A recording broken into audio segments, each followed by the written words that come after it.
Wait national eligibility cum entrance test NEET ఈ మధ్యకాలంలో ఇది ఇంతవరకు విద్యార్థి లోకానికి ఎవరైతే మెడిసిన్ చదవాలనుకుంటున్నారో వాళ్లకు మాత్రమే పరిచయం ఉన్న ఒక పదం. చాలామందికి ఫుల్ ఫామ్ కూడా తెలియదు, చాలామందికి తెలియదు. మొన్న ఉద్యమం జరిగేంత వరకు బడా స్పీచ్లు ఇచ్చిన వాళ్ళు కూడా నీట్ అనడం తెలుసు తప్ప ఆ ఫుల్ ఫామ్ ఏంటో కూడా తెలియని వాళ్ళు కూడా గొప్ప ఇదిగా మాట్లాడారు వాళ్ళు. సరే, ఓకే, అది వేరే విషయం. కానీ ఈ నీట్ అనేది ఇంత ఎందుకు పాపులర్ అయింది అని అంటే ఆ ప్రశ్న పత్రం లీక్ అయింది.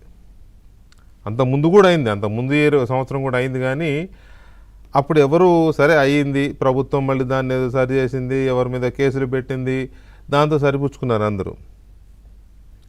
ఈ నీట్ అనేది లీక్ అయ్యే టైంకి యాదృచ్ఛికంగా లేకపోతే యాక్సిడెంటల్గా చీఫ్ జస్టిస్ ఆఫ్ ఇండియా గారు కొంతమంది వ్యక్తులను ఉద్దేశించి బొద్దింకలు అన్నారు, కాక్రోచెస్ అన్నారు. ఆ పదాన్ని అభిజిత్ దీప్కే అండ్ ఆయన పరిచయం ఉన్న ఫ్రెండ్స్ అనుకోండి, మొత్తం మీద ఆ గ్రూప్ ఆఫ్ యూత్స్ ఇదేదో బాగుంది కాక్రోచెస్ అని పట్టుకున్నారు మమ్మల్ని. అంటే ఎవరైతే సోషల్ కాజ్ కోసం ఫైట్ చేసే వాళ్ళని చీఫ్ జస్టిస్ ఆఫ్ ఇండియా ఇలా అనొచ్చా, కాక్రోచ్లతో పోల్చొచ్చా అని ఆ పేరుతోనే వాళ్ళు ఒక పార్టీ లాగా పెట్టి మూవ్మెంట్ స్టార్ట్ చేశారు. It was bumper hit, no doubt. అసలు అది మామూలు మాటల్లో చెప్పలేనంత విజయవంతమైన మూమెంట్. కొన్ని కోట్ల మంది సోషల్ మీడియాలో ఫాలోవర్స్ వచ్చింది, ఆన్లైన్ మూమెంట్ లాగా వచ్చింది, కాస్త ఫిజికల్ మూమెంట్ లాగా అయిపోయింది. చూసాం మనం ఢిల్లీని మొత్తం బొద్దింకలు ఇలా కమ్మేసి నిజానికి ఈ ఉద్యమం ఢిల్లీలో ఉద్యమం వచ్చేసరికి నీట్ మళ్ళీ ఎగ్జామ్ పెట్టారు, అయిపోయింది, ఎగ్జామ్ కూడా అయిపోయింది. అయినా కూడా విద్యార్థుల్లో ఉన్న ఆగ్రహావేశాలు, తల్లిదండ్రుల్లో ఉన్న అసంతృప్తి, వీటన్నిటి వల్ల ఉద్యమం ఎవరూ ఊహించినంత విజయవంతమైంది. చివరికి కేంద్ర మానవ వనరుల మంత్రి ధర్మేంద్ర ప్రధాన్ రాజీనామా చేశారు. అది చాలా సక్సెస్ఫుల్ మూమెంట్. ఖచ్చితంగా విద్యార్థి లోకాన్ని అభినందించాల్సిన పరిస్థితి, యువతని. ఎందుకంటే ఇది యంగ్ ఇండియా. భారతదేశంలో ఉన్న పాపులేషన్లో 50% యువకులే, అంటే 40 ఏళ్ల లోపు ఉన్న వాళ్ళే.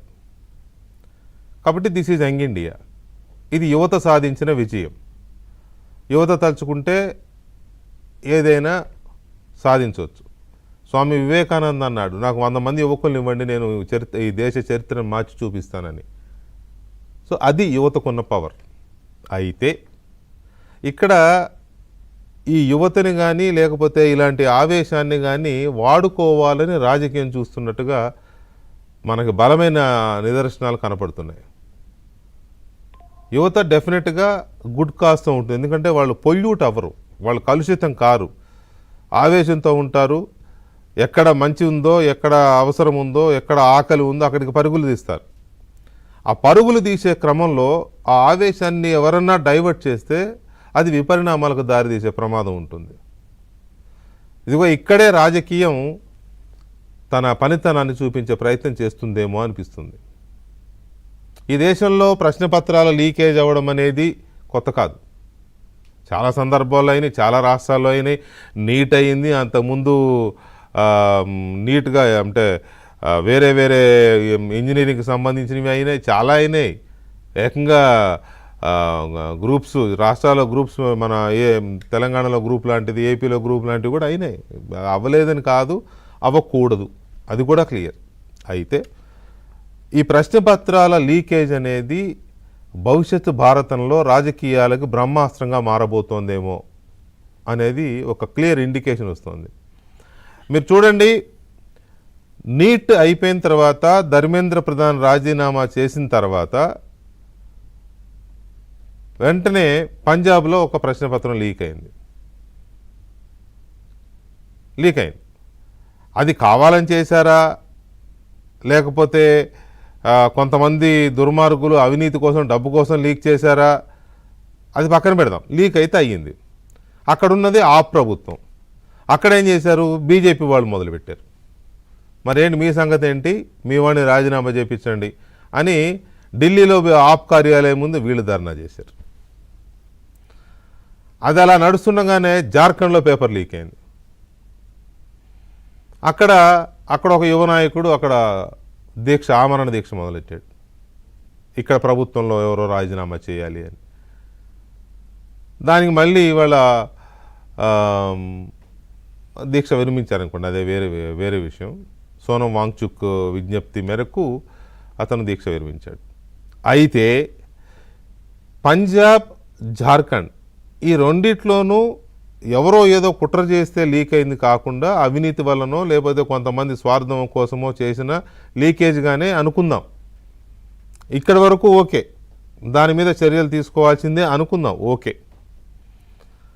ఒకవైపు కాక్రోచ్ జనతా పార్టీ తన మూమెంట్ని విస్తరిస్తాను, మాకు రాజకీయ పార్టీగా మారే ఉద్దేశం లేదు, ఈ ఉద్యమాన్ని దేశవ్యాప్తం చేస్తాం, ఇలాంటి సోషల్ కాజెస్ సామాజిక కారణాల మీద మేము ఉద్యమిస్తూనే ఉంటామని అభిజిత్ దీప్కే చెప్తున్నాడు. ఇవాళ మహారాష్ట్ర మీటింగ్ కూడా అయింది, అన్ని రాష్ట్రాల నుంచి ఆ ప్రతినిధులు కూడా వెళ్ళారు, మీరు చూడొచ్చు విజువల్స్లో. రేపు కూడా ఉన్నట్టుంది మీటింగ్, 2 days మీటింగ్ అది. ఈ పేపర్ లీకేజీలు ఇంతటితో ఆగుతాయా? ఇప్పటి వరకు కొంతమంది స్వార్థపర శక్తులు లేదా కొంతమంది అవినీతి పరులు, కొంతమంది తమ స్వార్థం కోసం, డబ్బు కోసం దొంగతనంగా పేపర్ ఎత్తుకొచ్చి అమ్ముకునే వాళ్ళని మాత్రమే మనం చూసాం. కానీ ఇప్పుడు అధికారాన్ని మార్చడం కోసం, ప్రభుత్వాన్ని పడగొట్టడం కోసం, మంత్రుల్ని దింపేయడం కోసం, ముఖ్యమంత్రుల్ని దింపేయడం కోసం, ప్రభుత్వాన్ని బదనాం చేయడం కోసం ఈ పేపర్లు లీకేజ్ కార్యక్రమం బ్రహ్మాస్త్రంగా మారదని గ్యారంటీ ఏంటి? ఉదాహరణకి తెలంగాణ తీసుకుందాం. ఉదాహరణకి 2 ఏళ్ల క్రితం వరకు తెలంగాణని భారత రాష్ట్ర సమితి పరిపాలించింది. ఈ రాష్ట్రంలో ఉన్న అధికారులు వాళ్లే, కొద్ది గొప్ప డిపార్ట్మెంట్స్ మారచ్చు, ఉద్యోగులు వాళ్లే, లెక్చరర్లు వాళ్లే, అందరు వాళ్లే కదా. ఏమి ఆకాశం నుంచి ఊడిపడరు, కేసీఆర్ దిగిపోయి రేవంత్ రెడ్డి ముఖ్యమంత్రి కాగానే వాళ్ళందరూ ఇంటికి వెళ్ళిపోయి కొత్త వాళ్ళు వచ్చేస్తారా? అదేమన్నా పార్టీ పదవులకు కాదు కదా. కాబట్టి ఏదన్నా పొలిటికల్ కాన్స్పిరసీ చేయాలనుకుంటే అందులో ఒకరో ఇద్దరో సహకరిస్తే చాలా అపోజిషన్కి జరగాల్సిన డ్యామేజ్ జరిగిపోద్ది. విద్యాశాఖ రేవంత్ రెడ్డిదే కాబట్టి నువ్వు రాజీనామా చేయంటారు, లేకపోతే ఇంకెవరన్నా విద్యాశాఖ మంత్రి ఉంటే ఆయన రాజీనామా చేయమంటారు, లేదా ఇంకేదైనా మంత్రి ఉంటే రాజీనామా చేయంటారు. అలాగే ఆంధ్రప్రదేశ్ ఎప్పుడో నవంబర్లో అయిపోయింది, డిఎస్సి నియామకాలు కూడా అయిపోయినాయి. జగన్మోహన్ రెడ్డి ఇప్పుడు పట్టుకుందాన్ని డిఎస్సీలో అక్రమాలు కోర్టుకి వెళ్ళి పిల్లేస్తే కోర్టు లీక్ లేదు, ఏమీ లేదు అని చివాట్లు పెట్టినా సరే మళ్ళీ అదే పట్టుకుని ఊగులాడుతూ ఉన్నాడు ఆయన. ఎక్కడ పేపర్ లీకు, ఎక్కడ అక్రమాలు, స్పోర్ట్స్ కోటాలో అక్రమాలు జరగలేదు అని కోర్టు స్పష్టంగా చెప్పింది. అయినా కూడా ఆయన అదే పట్టుకుని వెళ్ళాడుతున్నాడు. ఎందుకు అంటే అక్కడ ధర్మేంద్ర ప్రధాన్ రాజీనామా చేశాడు కదా, మరి అక్కడ మీ ఎన్డీఏ మంత్రి రాజీనామా చేశాడు కాబట్టి ఇక్కడ మీరు ఎందుకు చేయరు, లోకేష్ ఎందుకు చేయడు అనేది జగన్మోహన్ రెడ్డి తలకు మాలిన లాజిక్. ధర్మేంద్ర ప్రధాన్ రాజీనామా చేయాలని జగన్ అడిగాడా, సీజేపీకి సపోర్ట్ ఇచ్చాడా? ఇవ్వలే, ఎందుకంటే కేసులు ఉన్నాయి. కానీ ఇక్కడ మాత్రం లోకేష్ విషయంలో మాట్లాడతాడు. అలాగని వాళ్ళు లీక్ అయితే నిజంగా మాట్లాడాడంటే అర్థం ఉంది. నో, లీక్ అవ్వలా. ఒక అభ్యర్థి రోడ్డు ఎక్కల, పరీక్ష రాసిన అభ్యర్థి రోడ్డు ఎక్కలేదు, ఉద్యోగం రాని అభ్యర్థి రోడ్డు ఎక్కల. ఈయన మాత్రం రోడ్డు మీద తిరుగుతానంటాడు, ఎవరినో తిప్పుతాడు. ఈయన తిరగడు, బెంగళూరులో ఉంటాడు. ఇక్కడ చూస్తే రేవంత్ రెడ్డి గారికి నిన్న ఒక విశ్వసనీయమైన అధికారిక ఇంటెలిజెన్స్ రిపోర్ట్ ఏంటది, పోలీస్ శాఖలో సుమారు 700 పోస్టులకు నియామకాలు జరగబోతోంది రాష్ట్ర ప్రభుత్వం. దానికి సంబంధించి ఎగ్జామ్లో అవకతవకలు జరపాలని జరిగేట్టు చూడాలని కొన్ని బయట శక్తులు ఏవో ప్రయత్నం చేస్తున్నట్టుగా ఇంటెలిజెన్స్ రిపోర్ట్ సీఎంకి అందింది. ఆయన నిన్న సాయంత్రం ఢిల్లీ వెళ్లే ముందు హడావుడిగా అధికారులతో రివ్యూ మీటింగ్ పెట్టి ఈ విషయంలో చాలా జాగ్రత్తగా ఉండండి, ఎగ్జామ్ కండక్ట్ చేయడంలో కానీ నియామకాల విషయంలో కానీ ఎక్కడ ఏ ఒక్క స్టెప్లో కూడా అవకతవకలు జరగకూడదు, చాలా జాగ్రత్తగా ఉండండి, ఎందుకంటే కొన్ని లక్షల మంది రాసే ఎగ్జామ్ కాబట్టి ఏ చిన్న పొరపాటు జరిగినా కొంపలు మునుగుతాయని డీజీపీని వీళ్ళందరినీ కూర్చోబెట్టి ఆయన 1కి 10 సార్లు చెప్పెళ్ళాడు ఢిల్లీ. అంటే చూడండి ఎంత అలర్ట్ అయిపోయిందో. ఎంత అలర్ట్ అయినా ఈ పొలిటికల్ కాన్స్పిరసీస్లో ప్రభుత్వాలు వాటిని పసిగట్టడం అంత ఈజీ కాదు. ఎందుకంటే అధికారుల్లో కొంతమంది పాత ప్రభుత్వాలకో లేకపోతే వాళ్ళకో వేరే వేరే కారణాల వల్ల సింపథైజర్స్ ఉంటారు, అధికారులు కానీ ఉద్యోగులు కానీ. వాళ్ళకుండే పొలిటికల్ ఐడియాలజీ వల్ల కావచ్చు, అంతకుముందున్న పార్టీలతో ఉన్న అనుబంధాల వల్ల కావచ్చు. అలాగే ఇప్పుడు సెంట్రల్లో బీజేపీ ఉంది. బీజేపీ హిందుత్వ ఐడియాలజీ అంటే పడని వాళ్ళు వేరే వేరే వేరే రాష్ట్రాల్లోనో కేంద్రంలోనూ ఉంటారు కదా, వాళ్ళు పేపర్ లీక్ చేయొచ్చు, చేసి అపోజిషన్కి ఉప్పందించవచ్చు.